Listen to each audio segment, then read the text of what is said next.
mettre fin à l'actuelle guerre russe contre l'Ukraine à des conditions acceptables pour l'Ukraine. Plusieurs déclarations très médiatisées ont été faites la semaine dernière. Dans une interview accordée à la BBC, le président Zelensky a déclaré que nous pouvons tenter de mettre fin à la phase chaude de la guerre d'ici la fin de l'année avec le soutien de nos alliés. Selon lui, les partenaires de l'Ukraine devraient faire pression sur la Russie pour qu'elle accepte de s'asseoir et de réfléchir à la fin de la guerre. Et puis il fait une remarque importante. Cela ne signifie pas que tous les territoires doivent être conquis par la force. Zelensky pense que le pouvoir de la diplomatie peut aider. Quelles peuvent être ces démarches diplomatiques? L'ancien Premier ministre britannique Boris Johnson a rendu publique sa version. Il a décrit un plan de paix qui pourrait littéralement mettre fin à la guerre dans de bonnes conditions pour l'Ukraine et l'Occident dans un éditorial du journal britannique Daily Mail. Donald Trump, s'il est élu, réduira la paperasserie, donnera aux Ukrainiens les permis nécessaires et, une fois Poutine repoussé, il pourra lui proposer un accord pour que l'Ukraine retrouve ses frontières le 24 février 2022 en laissant la Crimée sous le contrôle de la Russie. En revanche, le reste de l'Ukraine doit être reconnu comme un pays libre avec une adhésion garantie à l'Union européenne et à l'OTAN. Boris Johnson est allé voir Trump avec ce plan. Vous vous souvenez de cette photo commune et comment l'homme d'affaires lui a proposé des avantages financiers directs. L'armée ukrainienne, forte de sa vaste expérience, peut remplacer une partie des 70 000 soldats américains dans les bases américaines, ce qui permettra aux Américains de réaliser de sérieuses économies. D'ailleurs, Volodymyr Zelensky et Donald Trump ont eu une conversation téléphonique cette semaine, la première depuis que Trump a cessé d'être président. Et de quoi parlaient-ils? Le correspondant de la semaine TSN, Andriy Orliak, en dira plus.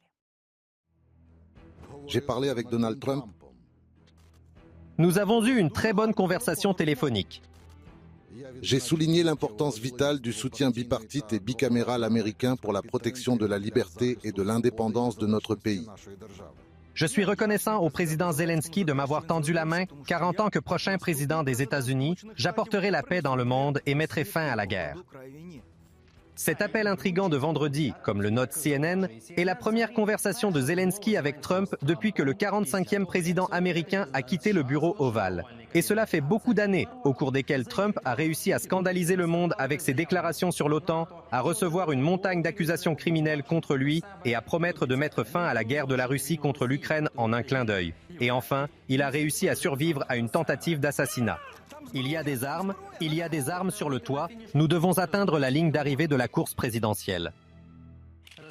Le dirigeant ukrainien a décrit les résultats de la conversation téléphonique de manière succincte et discrète, tandis que Trump a ajouté des couleurs sur son propre réseau social. Comparez simplement ces fragments. Je l'ai félicité pour sa nomination du Parti républicain. Il m'a félicité pour la réussite de la Convention nationale du Parti républicain et pour ma candidature à la présidence des États-Unis. Mais aux côtés de Trump, le deuxième siège de la Maison-Blanche sera occupé par M. James David Vance, un sénateur de l'Ohio qui... En 2016, alors qu'il était candidat au Sénat de l'Ohio, a-t-il déclaré « Trump est soit un connard cynique, soit un Hitler américain ». Comment se fait-il qu'un ancien critique virulent de Trump devienne aujourd'hui vice-président de l'équipe de Trump et que doit attendre l'Ukraine de cette évolution? Mais parlons maintenant de ce qui a précédé.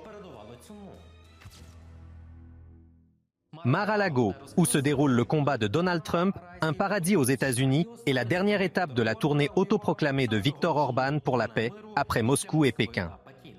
Orban promet de poursuivre la mission de maintien de la paix.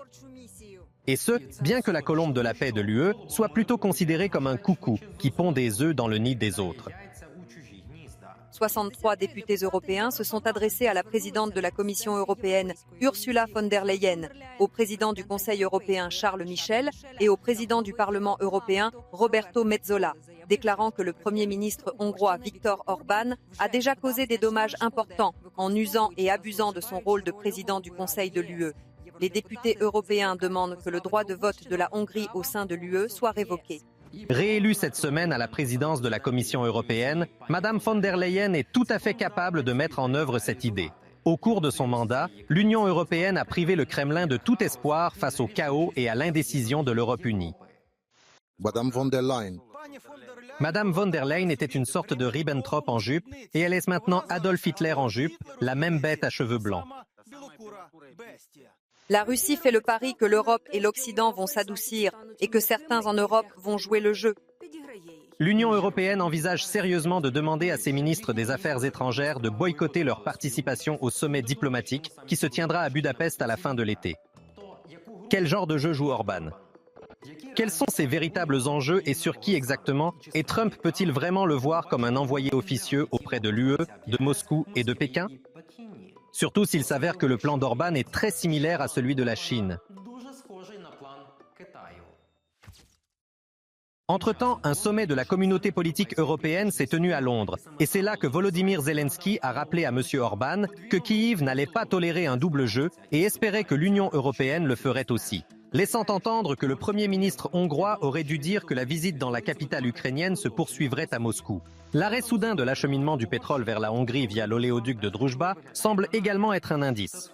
Mais il semble que la rencontre avec le nouveau Premier ministre britannique ait été plus importante. En effet, le président ukrainien est devenu le premier dirigeant occidental à être reçu par Keir Starmer à Downing Street. Il est très symbolique et important pour moi et pour tous les Ukrainiens de bénéficier d'un soutien aussi fort de la part du Royaume-Uni.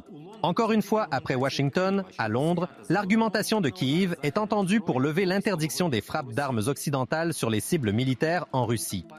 En marge du sommet, l'Ukraine a signé des accords de sécurité avec la Slovénie et la République tchèque, ainsi que des documents avec le Royaume-Uni qui permettront à l'armée accords de crédit et contrats avec l'Ukraine pour 2 milliards de livres. Le montant pourra être augmenté à l'avenir. Cette étape contribuera à doter nos forces de défense de systèmes anti-aériens, de radars et d'engagement. De l'autre côté de l'Atlantique, l'ancien Premier ministre britannique et ami de l'Ukraine, Boris Johnson, apporte sa contribution bipartisane. J'ai été heureux de rencontrer le président Trump. Nous avons discuté de l'Ukraine et je ne doute pas qu'il sera fort et déterminé à soutenir ce pays et à défendre la démocratie. C'est ce que supposent les analystes internationaux, ce qui est particulièrement important dans le contexte des déclarations du potentiel vice-président américain Vance concernant l'Ukraine. Il a tout là-bas, des concessions territoriales à la Russie, à la suspension de l'aide militaire à l'Ukraine et au rejet de l'OTAN. Vance est passé de presque la haine de Trump à presque le partisan le plus radical de Trump. Aux États-Unis, tout ressemble à ça, tandis que Joe Biden est soigné pour le coronavirus. Donald Trump tire littéralement sa campagne par l'oreille blessée. La presse américaine regorge d'informations sur des démocrates influents qui poussent le président sortant Biden à se retirer de la course. Mais qui est l'option la plus simple? Kamala Harris. S'agit-il de Michelle Obama, populaire mais considérée comme inintéressée, ou d'une star inattendue comme George Clooney? Dans cette situation, Volodymyr Zelensky devrait agir de manière proactive, estimant les analystes. Discuter avec le président Trump lors d'une rencontre en personne des mesures concrètes qui peuvent rendre la paix juste et durable. Cet appel au candidat républicain est considéré comme une manœuvre diplomatique très difficile de la part de Kiev. Andriy Orliac, TSN Semaine, Marathon. Les actualités réunies.